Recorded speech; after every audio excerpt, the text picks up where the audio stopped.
Welcome back, everybody, to this episode of We Got Your Six. My name's Marge Matchey. And I'm Katrina Jenkins.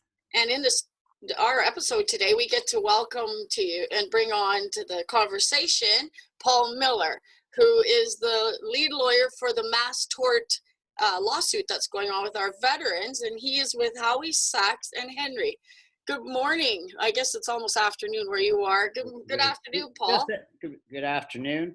It's great to be with you guys. Yes, we're just thrilled you joined us.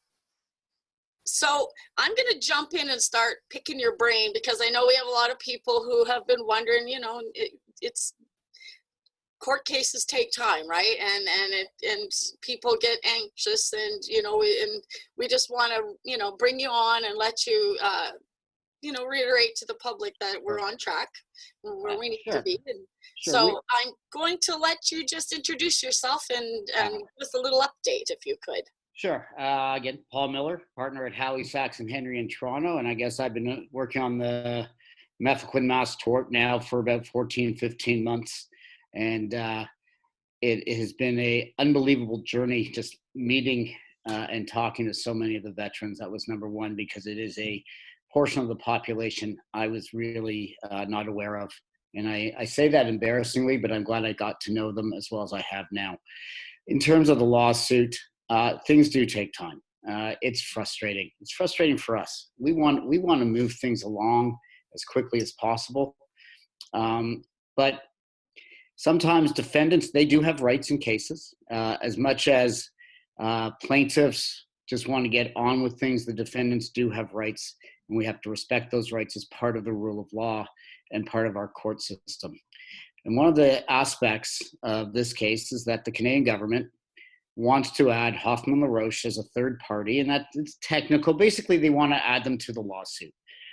And they have a right to add them potentially, but they're arguing that if Hoffman LaRoche gets added, that the case then should not stay in the federal court and should just move to the Ontario Superior Court of Justice.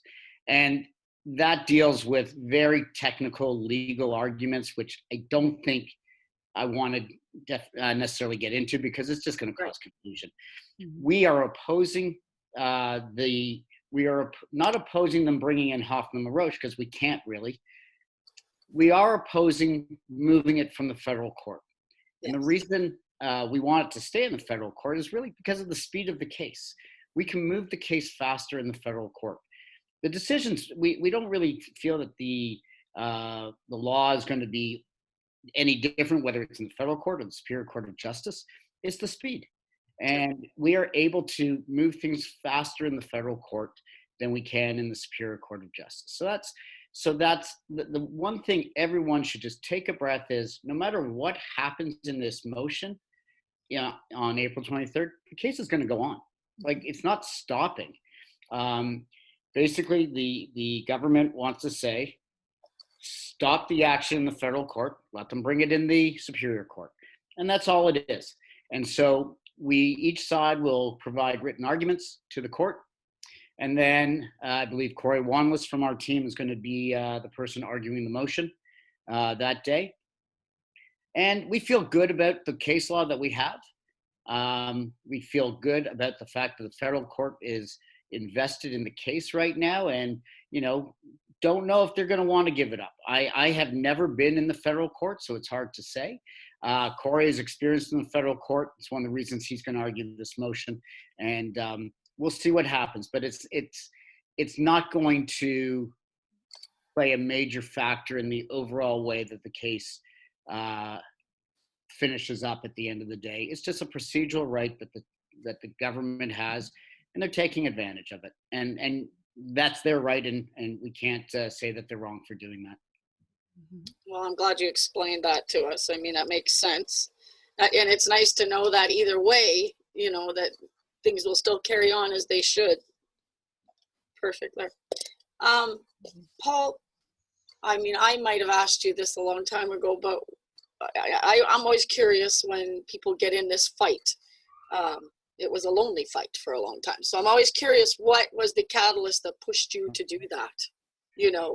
What that pivotal moment when you said, I can't ignore this anymore?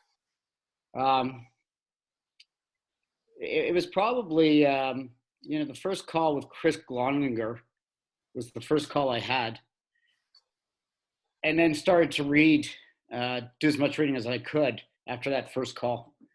And then I probably would imagine within 24 hours of the first call, finding John Dow online and reaching out to him. Because, listen, the world that we have today and advocates online, you never know who's legitimate or not. That's right. So you have to vet. And I remember saying to John Phillips, let me go speak to this guy, John Dow, and let me see how legit it is. And after speaking to John on the phone, and then John coming into the office within a day or two, it was remarkable. And then you just start doing more reading, and and I will never forget John describing the night in Somalia.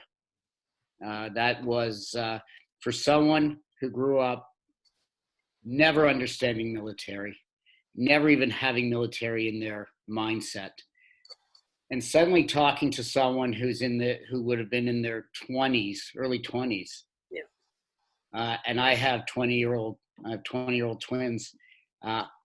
I can't imagine my son or daughter being in battle, or me. I mean that, and so to get a feeling of what it actually takes to be a military personnel and represent your country, and knowing that there's no way you could ever do it. It makes you want to fight for someone, and then you start, you put out a little bit of information, and then you speak to Dave Bona and yourselves, and I'm going to miss people, and I apologize, but I've spoken to so many, and the gratitude that they show me is so misplaced, I think, because they've given me the ability, without me knowing it, 25 years ago and before and after, to be able to live in a country where I get to do what I want to do, and not be worried that the military is going to show up at my house, knock on my door and say, come with us, we don't like what you're doing. I couldn't do this in other countries. No, you couldn't. And you realize that, and without them, you owe them. And that's why I think John Phillips and his firm wanted to get involved, and that's why my firm was convinced after I went to them and said, well, I think we need to do this. It's an important part of the population that gets forgotten, not only here but in so many other countries. And fortunately, we're able to bring a lawsuit here. The Americans don't have the same abilities, which is really unfortunate. Well, I think that, when you say you give you too much credit, but it's hard when you have no hope, and then someone steps in and be the champion and takes on a fight that no one else wanted and creates that hope in that community. I mean, you got a lot of people hanging on your every word, because that's the position you're in right now. Yeah, maybe that's why I don't sleep much anymore. People shouldn't be hanging on your words. Listen,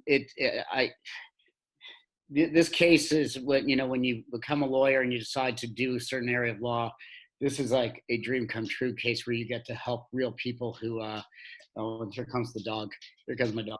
A puppy. Anyways, it's actually such a joy. And I was telling, it was probably Dave Bona, or might have been someone else. The first thing I do every morning when I get into the office is, I look at my emails, and it's slowed down now, which is fine. But for months, it was 4 to 8 emails from new clients potentially that want information. And, that was the first thing I would do. And every morning we would just respond and get information out to people. And I think the last time I checked, we had been contacted by 3,400 people. I mean, that made our intake department go a little bit crazy, and my staff, and we've been retained by as of last week 1,154. Wow. And I always sort of predicted that it'd be between 12 and 1,500. And I think there will be a day that we get to and we say that the court asks us to close down the intakes, and it wouldn't be do it tomorrow, but I would think that when that day comes and we make an announcement that anyone who wants to join has 3 months, let's say, Yeah. we will see a big push again. I think people Okay, are. good. It's good to know that you'll do that, that you'll give them, because I mean, there are people who are still on the edge and Yep. No, for I know. many reasons, right? No, and absolutely, and it's not for everyone, and but we will give people, whether it's 6 weeks, 8 weeks, 12 weeks, it's something that we'll negotiate with the Department of Justice, I'm sure, and the court, because again, when you're dealing with a case like this, if at some point they want to try and settle the case, so much is driven by the number of people you have in the case. So if you negotiate on one day with 1,154 people and then come back 2 months later and you have 1,354 people, it changes the dynamics. So you at some point have to close it off. And it's, again, we're not near that stage yet. If we get near that stage, I'll be happy, because I think that's a good sign that the government wants to try and figure out a way to resolve it in a fair way for everybody. Mm-hmm. And I think that's the key. It's and listen, I watch what people write on Facebook, and my job is to get as much money as I can for each plaintiff, and their job is to pay the least amount of money. No one ever gets the full amount. It just doesn't happen in our country. You're never going to be compensated to the fullest amount, and there is no amount. What we will do is we will tell people if we think it's a fair settlement based upon the law in Canada. We have to look at it dispassionately from a legal point of view, whereas I know the clients, they are mad still, and they have a right to be mad. Their lives have been stolen. Mm-hmm. And it becomes a situation of a balancing act of, do you take what's a guarantee if it's a fair number, or roll the dice and go to a trial? And trials can go funny ways. You never know. And that's why, we're going to try and get every last cent we can for everybody. And that's our goal. We never would try and settle a case for less than what we think is a fair number within the law. So let's just say hypothetically everything's won now, and say you won for the veterans. This will set a precedent for those in the public who've been duped under this same in taking Lariam. They will have an avenue then to reach out as well too, right? No, they won't, unfortunately. And the reason being is that Lariam, Mefloquine, came with a warning. Right. And no one forced the civilian to take it. And that's the difference. The key to this case really is that, and if you go as high as General Dallaire, he was being threatened with court-martial if he didn't take it. Mm-hmm. Yeah. A civilian who's going on vacation can do their research and ask their doctor for something else. Right. And so we have had to tell a number of civilians that we just can't help them, unfortunately. Anyone who... Good clarification why. Like, I get that now that you said it, for sure. Yeah, I mean, that's just the main difference. I mean, if when you're forced to take something and you're not told about the side effects, it's very different than you going to your doctor and you're not asking questions and not reading the insert, not talking to your pharmacist, and just taking it. You had a choice as a civilian. Military personnel did not. No. Mm-hmm. No, it's true. Yeah. Okay, well, that makes sense. Did you have something, or because I'm all full of questions, Trina? Yeah, no, I'm just listening. I've asked Paul, Paul and his team numerous times, and that's probably like one of my favorite things, because people come to me and ask me questions about the court case and the law firm all the time. So almost daily, I'm talking either about the law firm or to the law firm, right? So it's like, I feel like a lot of my questions are answered. So I'm just loving listening to yours. The one thing I always point out is how easy to talk to, that like Paul Miller and his team at the law firm are. So it's like, if anyone ever has any questions, just reach out. Like, these are real people that actually care, right? Like, because you think like, oh, Toronto and big law firm and Yeah. just like unapproachable. The first thing I'm saying, even before I'm talking about any of the symptoms or anything with like Mefloquine, I'm like, these guys are great. I'm like, I could text message them right now and they'll be right back to me. And sometimes it'll happen. Like, I'll be sitting with somebody that wants more information about the law firm, and there'll be a question that I can't answer. And then, we're sitting there, we're having coffee, and that message will be answered by the time I'm finished having coffee. Yeah. Right. You know what? I try and put myself in the position of of my client. And it's hard to deal with, constant emails, texts, whatever, but we try. And I try and tell my staff, these people deserve it. They acted for us. We try and do the best we can. And there are times we miss things, and people are pretty understanding. I'll have to say that, which I appreciate. But I really emphasize to my entire team, and the team has grown as this case has grown.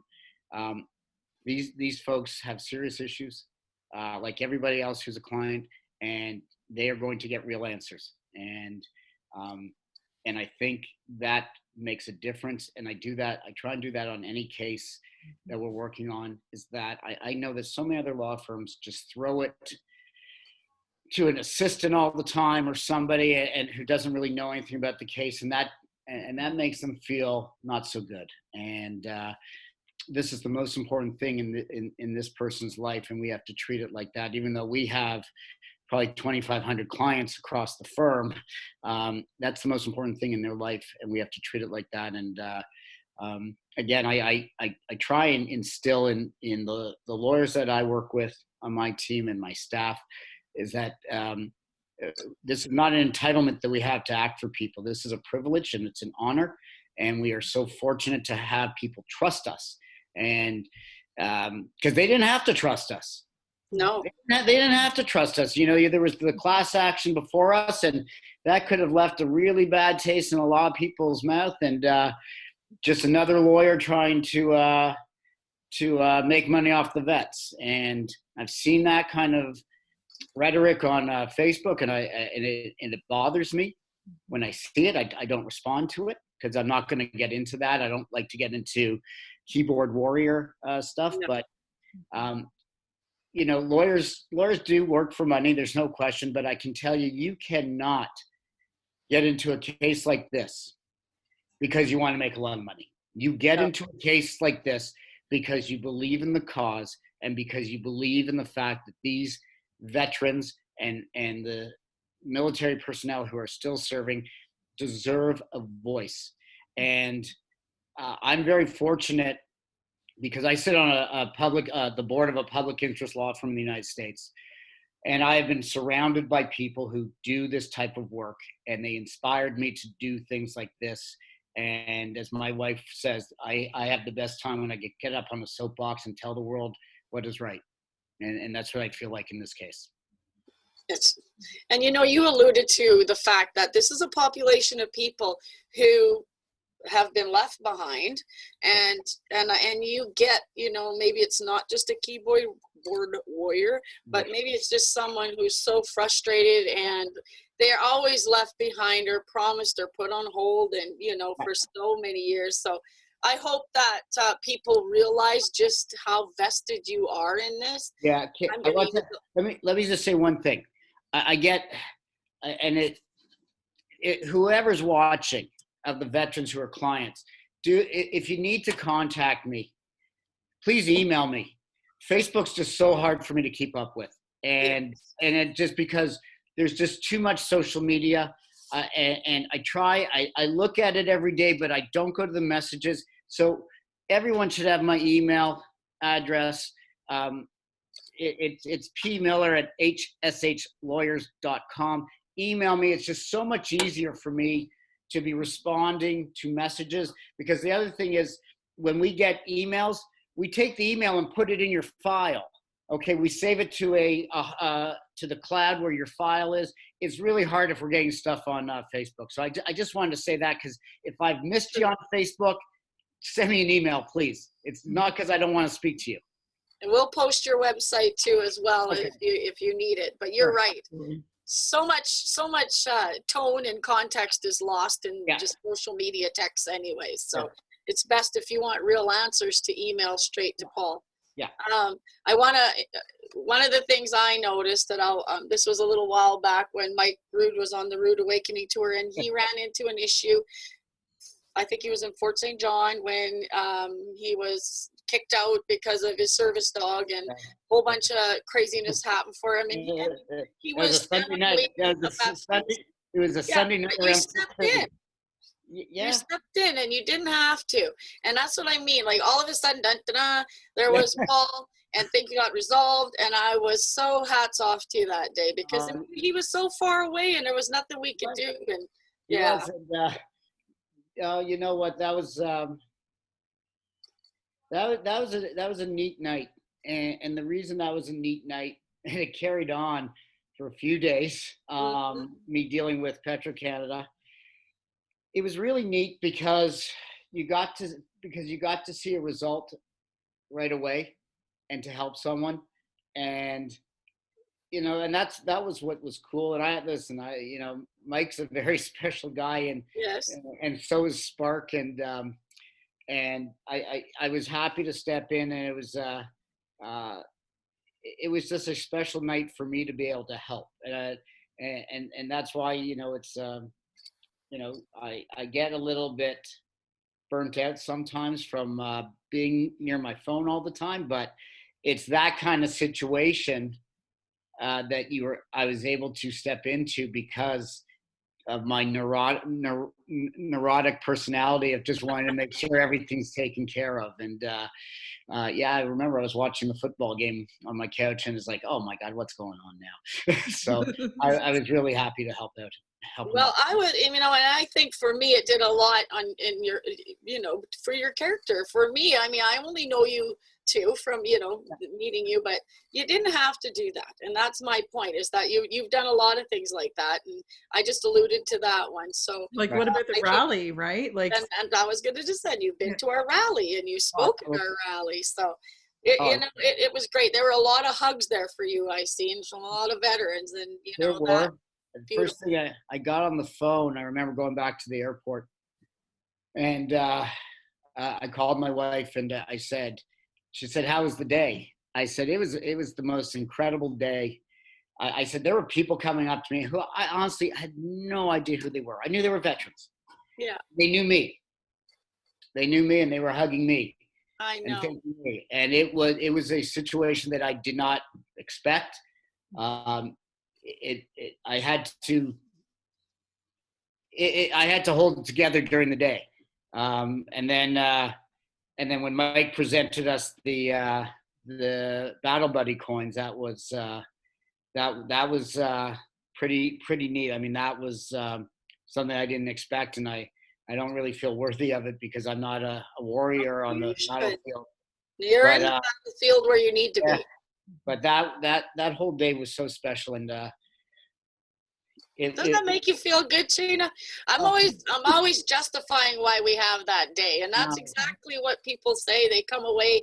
I mean, you had your specific good parts of it, but I think people go away feeling very loved and communal, and family. And then I got a chance to talk to Kathy Wagenthal that day. Yes. That was a really good chat, and it's an important day, and people just need to know more and more about it, and we will, as the fight continues in the courts, we'll keep acting for these folks. I mean, it's John Phillips, Corey Wongless, myself, Mike Henry, Valerie, Victoria, Tina. I mean, we the whole intake, the entire team, we've grown our team by leaps and bounds because of this, and it was all worth it. And I know that I speak for all of them that, it's an honor for us to be working on this. And I got to tell you that we are so fortunate to have co-counsel at Waddell Phillips like they are, because, I got to tell you,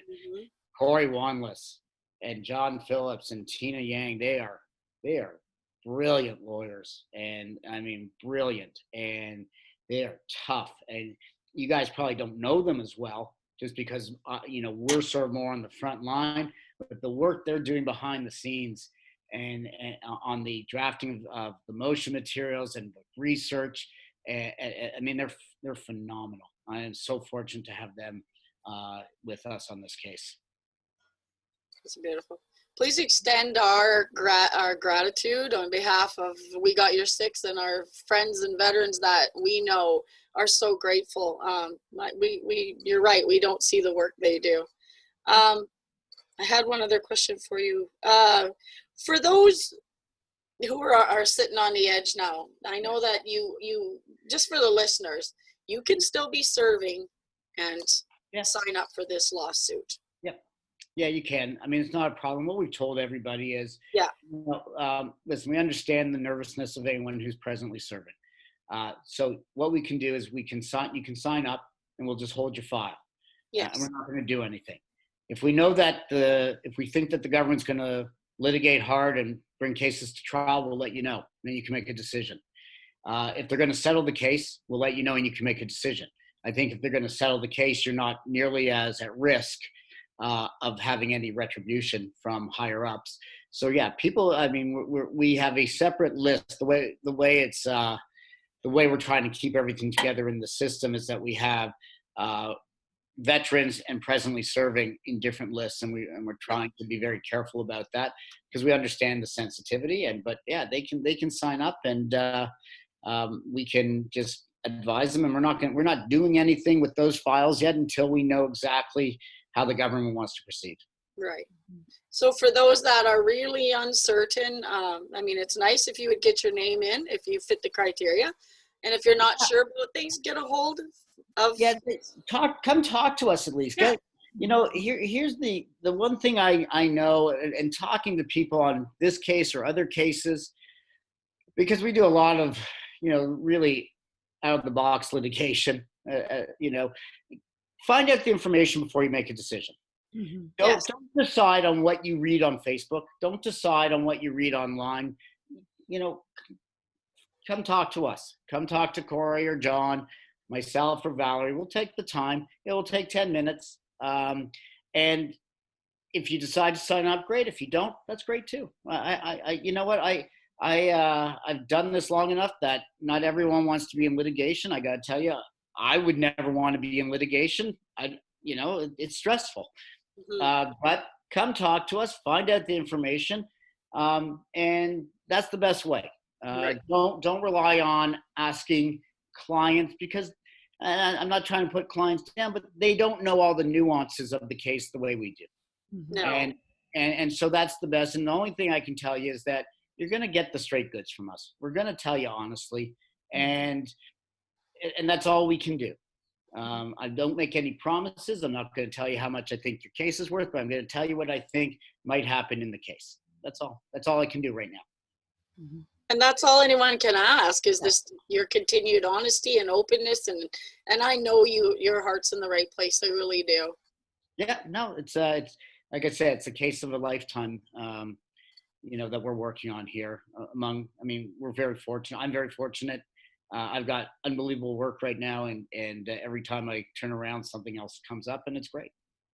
Absolutely.